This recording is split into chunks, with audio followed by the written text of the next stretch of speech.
नमस्कार विद्यार्थी मित्रांनो.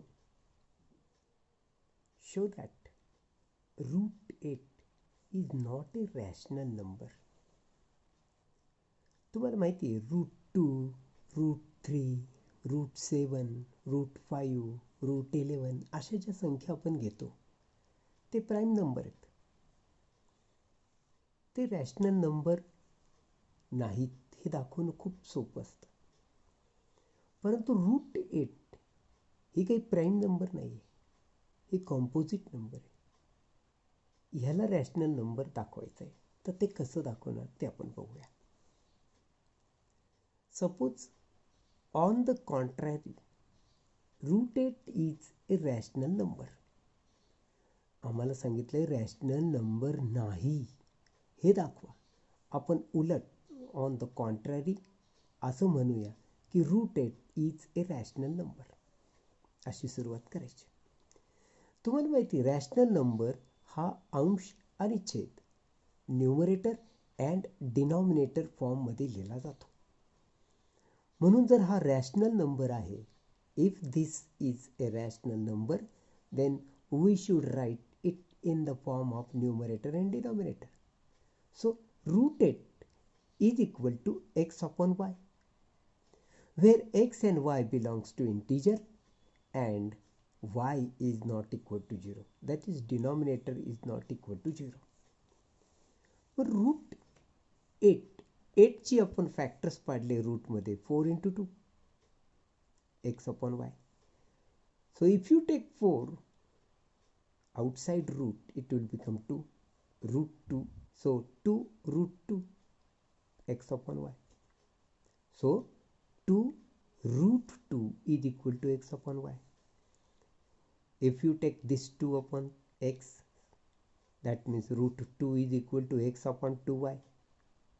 Now assume this x as m and 2y as n, where m and n are co-primes. Co-primes अर्थ काय होतो? They have no common element except 1.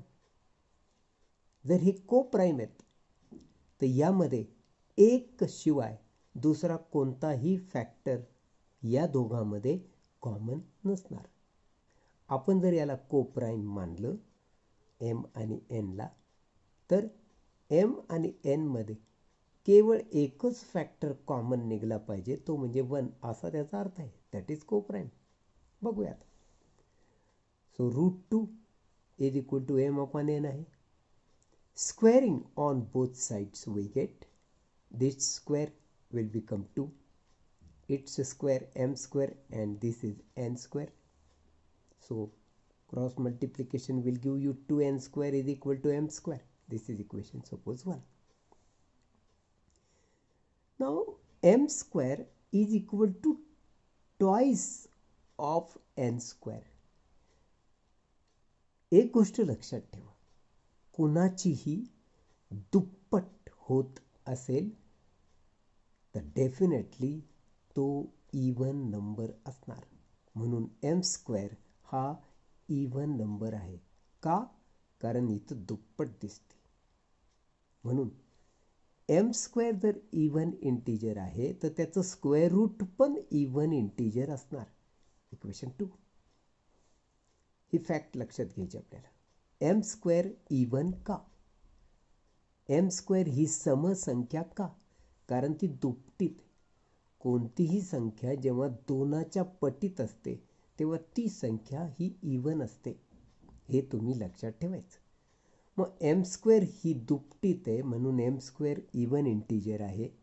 आणि M square even integer आहे तर त्याचं स्क्वेअर रूट सुद्धा इवन इंटिजर असतं. याला आपण इक्वेशन 2 म्हणलं. जर मी मगाशीच बोललो कोणीही संख्या इवन असेल तर ती दोनाच्या पटीत असते. मग एम जर इवन इंटिजर आहे तर आपण ती दोनाच्या पटीत लिहू शकतो. 2 into k, where k is any integer. Now m is equal to 2k. Put this value of m in equation 1. That means here. तर हे इक्वेशन काय होईल? 2n square हे बघा is equal to M square. M square म्हणजे 2k केचा square. This will be 4k square. ह्याला 2ने भागलं तर n square is equal to 2k होणार. 2k स्क्वेअर होणार. n square is equal to 2k square होणार. परत बघ इथं दुप्पट आली. n स्क्वेअर ही जर दोनाच्या पटीत आली, this indicates that n square is even integer. जर n स्क्वेअर इवन इंटिजर आहे तर त्याचं स्क्वेअर रूट पण इवन इंटिजर असणार. इक्वेशन 3. So from equation 2 and from equation 3 it is clear that m and n have a common element 2. m 2k लिहिलं तू. n सुद्धा even आहे म्हणजे ती पण दोनाच्या पटीत असणार. म्हणजे इथं पण 2 आहे, इथं पण 2 आहे. म्हणजे m आणि n मध्ये 2 हा एलिमेंट कॉमन आहे अदर दॅन 1. आणि तुम्ही तर म्हणाले होते की m आणि n हे को प्राईम आहेत. m आणि n को प्राईम आहेत म्हणजे त्यांच्यात एक शिवाय दुसरा कोणताही एलिमेंट कॉमन नाही. आणि इथं तर 2 कॉमन आला.